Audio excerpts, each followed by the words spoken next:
Tere! Eetris on poliitiline podcast, kus mina ja Evgeni Kristofovitš arutame, mida huvitavat toimus siin Eestis eelmisel nädalal. Tere, Evgeni! Tere, Maria!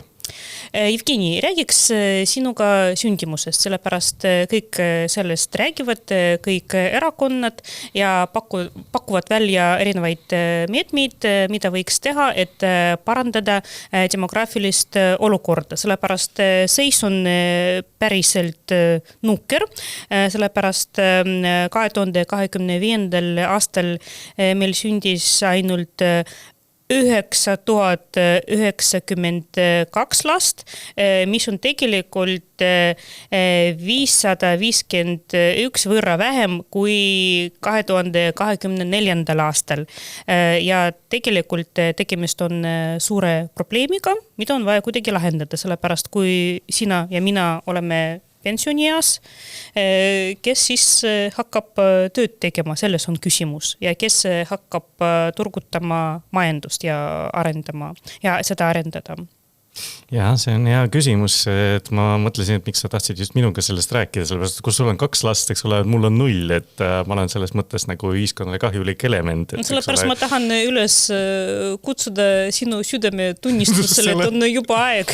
Ma mõtlesin, et kuna ma olen nagu selline keskealine valge mees, et siis kes kõige rohkem, eks ole, räägivad nendest teemadest ja siis annavad nagu tarku soovitusi, et siis ma olen selline loomulik ekspert. Sellepärast vähemalt teoreetiliselt me saame selle teema üle arutleda, miks mitte? Absoluutselt, kindlasti, sellepärast, et see teema on oluline ja siis, et mina vaatan alati neid teemasid nagu läbi selle prisma, et kuidas tuleb toetada perekondi, kes soovivad, on küps ja siis kelle lapse saamine ongi peamine prioriteet järgmiseks võib-olla kuni 5 aastaks, eks ole, et millist tuge nad vajavad juhul kui, eks ole, ja siis millised võivad olla takistused, kui need takistused ei ole isiklikud, näiteks, et nad ei ole veel kuidagi nagu sisemiselt ei ole selle lapse saamiseks. Lihtsalt partnerid ei ole näiteks, eks ole. Sellest kindlad.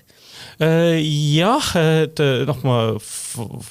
kas see on lahendatav ja, aga siis, et kas on mingisugused näiteks majanduslikud, sotsiaalsed või veel mingisugused takistused ja sellest on uuringud küll ja veel ja neid tehakse ka muidugi ja siis ma loomulikult esimene on see, et on majanduslik ebakindlus ja see on eriti noortele selliseks takistuseks, et ma arvan, see on peamine takistus, sellepärast praegused noored nad on finantskirja osavamad kui näiteks need noored, mis olid 25 aastat tagasi.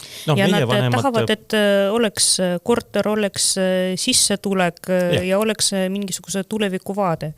Ja, meie vanemate põlvkond oli valmis, eks ole, lapsi saada ka ilma, et need kõik asjad olid täidetud ja siis, et nende võib-olla elukvaliteet oli natuke teistsugune ja ootused sellele. Ootused olid teistsugused. Praegu ma arvan, et noortel ikkagi kõrgemad ootused selle elujärje osas, mida nad tahaksid, et neil oleks. Ja tänapäeval on ikkagi võimalik lapsi saada ka vanuses 40+, et see ei ole kuigi mõeldamatune nii-öelda lahendus, aga siis mina olen siin elav kinnitus sellele, sellepärast minu esimene laps sündis, kui ma olen 19 ja siis teine, kui ma olen juba 40.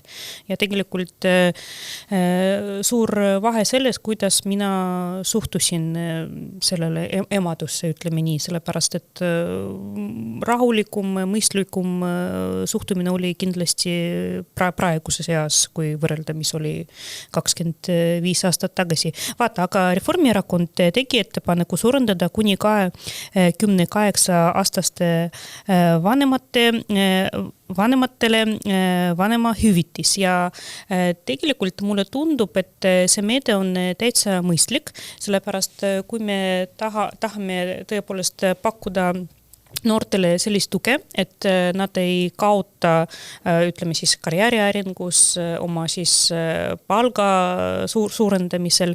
Ma arvan, see on päris mõistlik lahendus.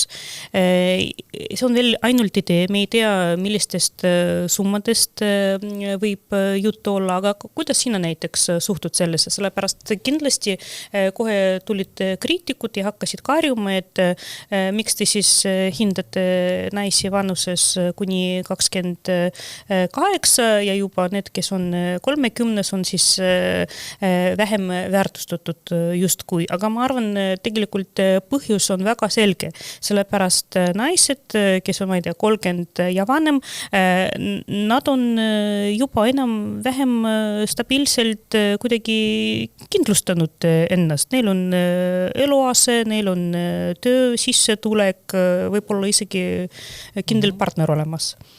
Jah, siis esiteks mitte ainult naisi, sellepärast, et vanemahüvitis ei ole soopõhine, et see ei ole ema hüvitis, vaid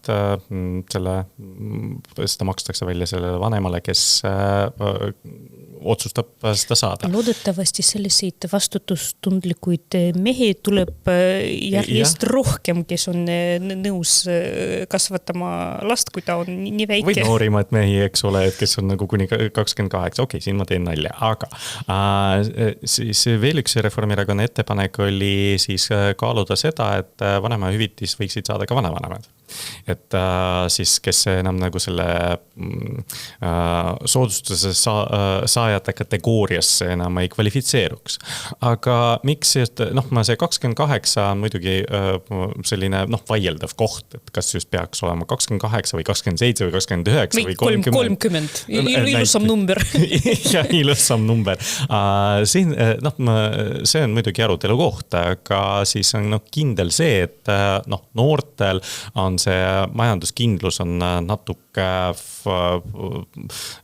võib-olla siis nõrgem kui vanematel, sellepärast, et nemad alles said oma esimese hariduse ja astusid just tööturule. Ja said esimese töökoha ja kindlasti kardavad seda ära kaotada.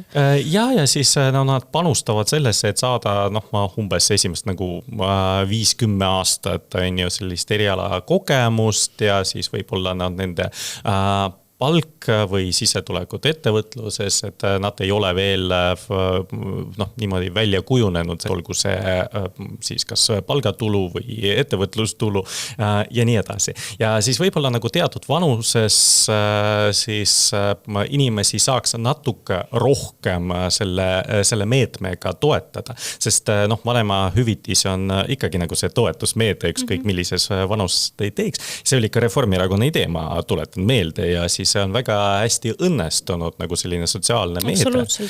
Sellepärast, et esimene oht ja kartus, mis on ja põhjendatud kartus, mis inimestel on, et seoses lapse saamisega siis et nende sissetulekud kahanevad, sellepärast, et neil ei ole nii palju aega ja siis tähelepanu karjäärile, tööasjadele, sellepärast, et laps ikkagi, eriti esimene laps. Ütleme siis esimesel poolel aastal üldse sellist aega ja võimalust ei ole, et normaalselt tööd teha, vähemalt naisel. Sellepärast, et esiteks naised taastuvad aeglaselt ja laps vajab teatud tingimustel just ema kõige rohkem nendel esimestel kuudel. Sellepärast selline kartus on täiesti põhjendatud, et lihtsalt ei ole võimalik tööd teha nagu varem. Jah, päris kindlasti ja siis, et natuke anda seda julgustunnet, et siis riik aitab, ühiskond aitab see raskel perioodil, siis see on jah oluline ja siin ei, sellised alternatiivvariandid, et maksame kõigile võrdselt, et see ka nagu meid väga ei aita, sellepärast, et siis inimesed, kelle sissetulek on minimaalselt natuke kõrgem, et siis nemad muidugi kardavad rohkem, sellepärast, et miinimumpalka sa ikka saad ükskõik millal sa ka ei tuleks siis tööturule, aga siis natuke selles keskmises sellest suuremat palka võib-olla mitte. Tead, selle ettepanekuga tuli välja Jaak Madison, kes on praegu Keskerakonnas ja tegelikult väga imelik on see, et sama ettepanekuga mina tulin välja ka 5 aastat tagasi ja mina mõtlesin, et tegemist on väga toreda ideega, et miks mitte, et pakume kõigile 1600 vanemahüvitist ja need, kes said vähem, nad kindlasti rõõmustavad selle üle, aga kõige siis suurema määra vanemahüvitise saajaid, las olla, et neid ei ole nii palju. Ja tead, 5 aastat tagasi ma sain nii kõva kriitikat just keskklassi naiste poolt, et nemad lausa vihastasid minu peale, et miks nemad peavad kannatama. Nad ütlesid, et mina töötasin 2 töökohal, 2 vahetusel ja näiteks, et teenida umbes 2000 eurot, et tagada endale täiesti tavapäraseid tingimusi ja elukvaliteedi. Ja te praegu tahate mind karistada selle eest, et mina pingutasin ja minu vanemahüvitis sel juhul väheneb, aga samal need naised, kes ei töötanud või said miinimumpalga, nemad sellest kohe võidavad ja nende arust see tundus täiesti ebaõiglane ja mina pidin nendega nõustuma ja mina isegi imestasin, et miks Madison tuli välja jälle selle ettepanekuga, vaatamata sellele, et see sai nii kõvasti kritiseeritud 5 aastat tagasi, aga ma arvan, situatsioon eriti ei muutunud ja veel panin ma tähele, et ta kasutab sellist manipulatsiooni, ega kõik lapsed ei ole võrdsed riigi jaoks, miks need vanemahüvitis peab olema erinev. Ja siin tahaks jälle tuletada meelde, et selline vanemahüvitis ei ole mõeldud justkui lapsele, aga mõeldud selleks, et säilitada see materiaalset tase vanematel. Selles ongi mõte. Emadel, ja peale seda selline vanemahüvitise maksmine kestab ainult 1,5 aastat. Ja siis see lõpeb ja on vaja tagasi tulla siis minna tööle. Aga lapse kasvatamine sellega ei piirdu. Ja seda, kui laps kasvab suuremaks, need kulud tegelikult kasvavad, aga mitte siis kahanevad. Ja ma arvan, et tegemist on täiesti lihtsalt emotsionaalse manipulatsiooniga. Võib-olla härra Madison, eks ole, Keskerakond soovivad kuidagi nagu osta uusi lapsi, siis pakkudes natuke suuremat vanemahüvitist. See ei ole moraalselt, minu silmis kuidagi nagu põhjendatud samm ega ka majanduslikult tegelikult sellepärast, et siis kui me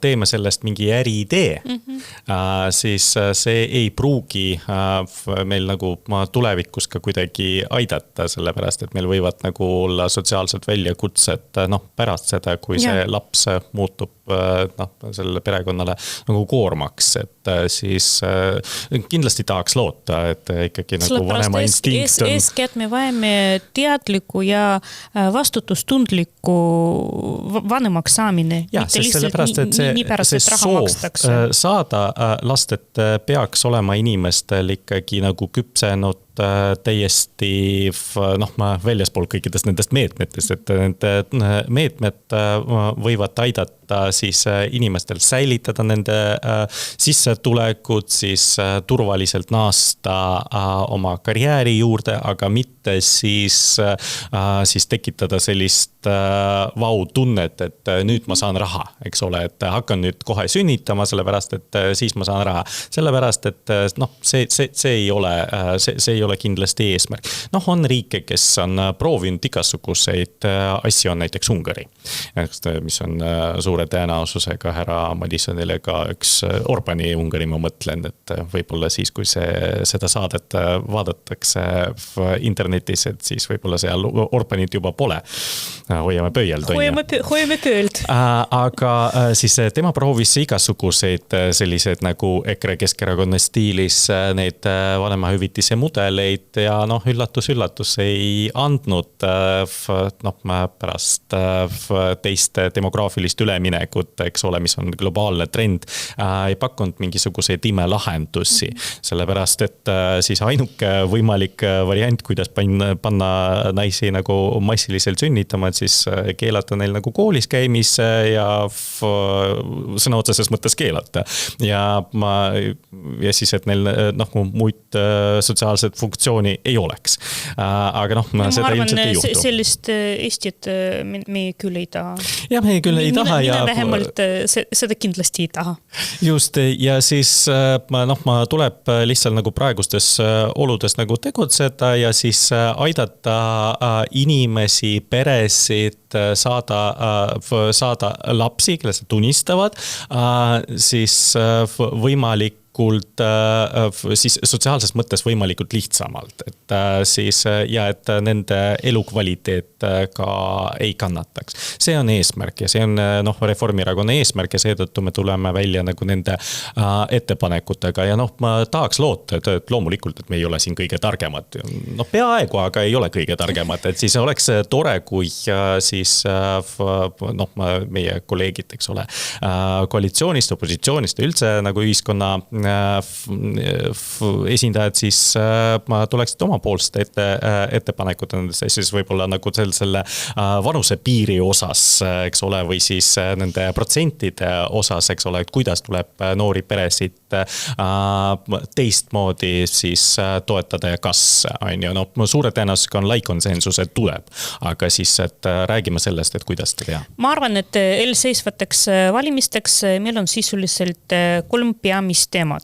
Et esiteks julgeolek, kindlasti. Majandus ja sündimus ja varsti me kuuleme väga erinevaid mõtteid ja loodetavasti jõuame konsensusuni ja tegelikult saame pakkuda Eesti jaoks kõige parema lahenduse. Aitäh sulle!